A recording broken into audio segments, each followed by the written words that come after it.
Alright, ladies and gentlemen, today we're going to be doing a video on this. I'm really confused why we haven't gotten Calamity Round 2 news. Maybe they're going to drop it 3 days before instead of the 5 days, because it's 4 days from now is when it actually is supposed to drop on the 22nd, so that's be interesting.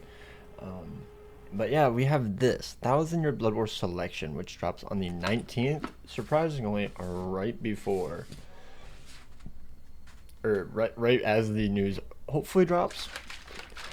Also, it says it's available at 4. I've never seen something drop at 4 a.m. News always drops at 2 a.m. for me. Yeah, like this time right here, 1:59 or 2. That's super weird. Okay. Maybe there's a maintenance tomorrow? I don't know. But we have 1,000-Year Blood War Selection, which is 1 5-star character guaranteed at every step of the times 10 summons. Step 12 of the times 10 summons includes a choose a 5-star summon ticket to pick a character from the 6 shown. Now, I'm going to be real. There's genuinely only 2 usable characters here. That's Jugram and Bambi. I'm going to be real. Everything else is kind of shit, so it's kind of a should you summon. So let's see. Okay, so a featured is guaranteed at 4 and 8, and then step 12 is pity. It's an interesting, different kind of banner. Instead of step 10, it's 12, or instead of step 8.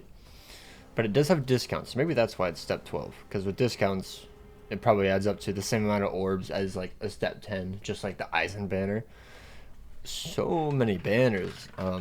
Now, should you summon?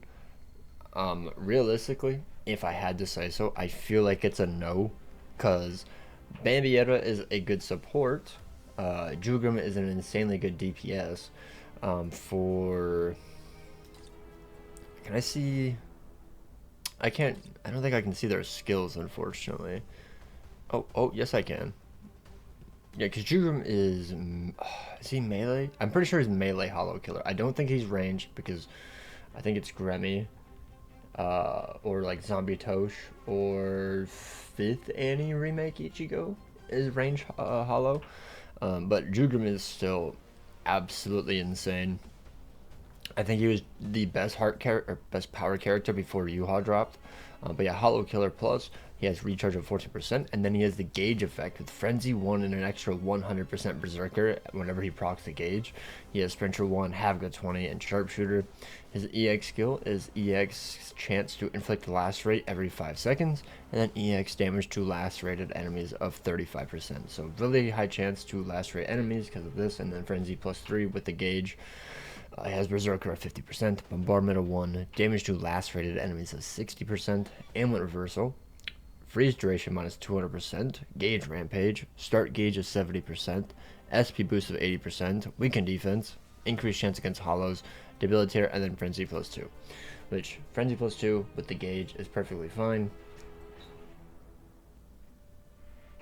The hell was that? I just heard something. I don't know what that was. I'm thinking about to die. But yeah, absolutely broken SP character.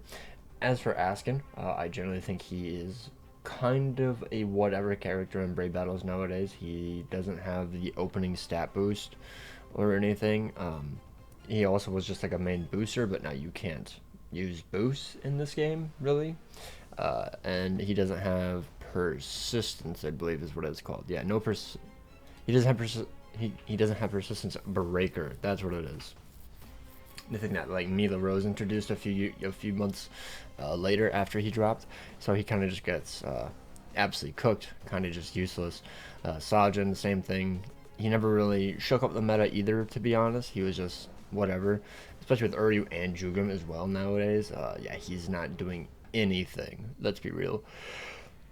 And then we have Bambietta, who is a Squad 0 killer. Is she?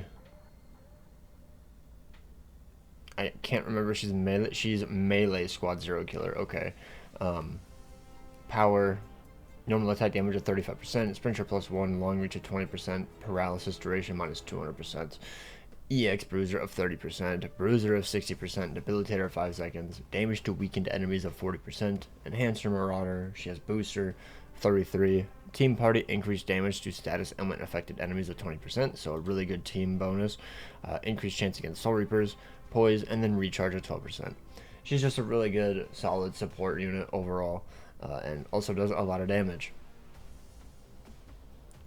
But then, like, the rest of the character, like Basby, he's a farmer. He's a very whatever character. He's fine if you want to just go through content, but he's kind of just like an epic rate guy, I would say.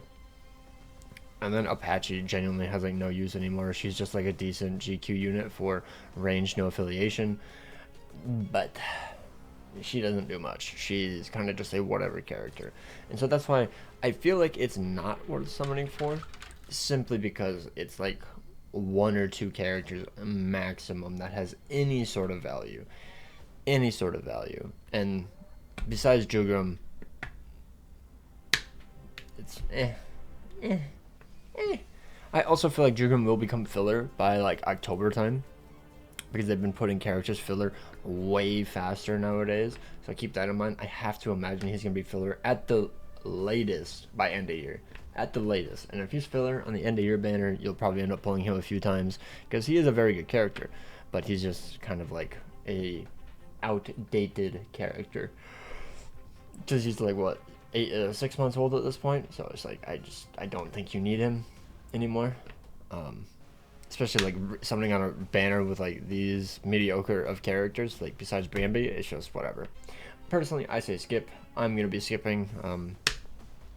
Maybe do the discounts. I might do the discounts, but besides that, I'm chilling. I'm gonna be waiting to see what the Calamity round 2 character is, to see what end of month is. Those have my priority. So yeah, take care, peace out, and let me know if you guys are gonna be summoning. Peace.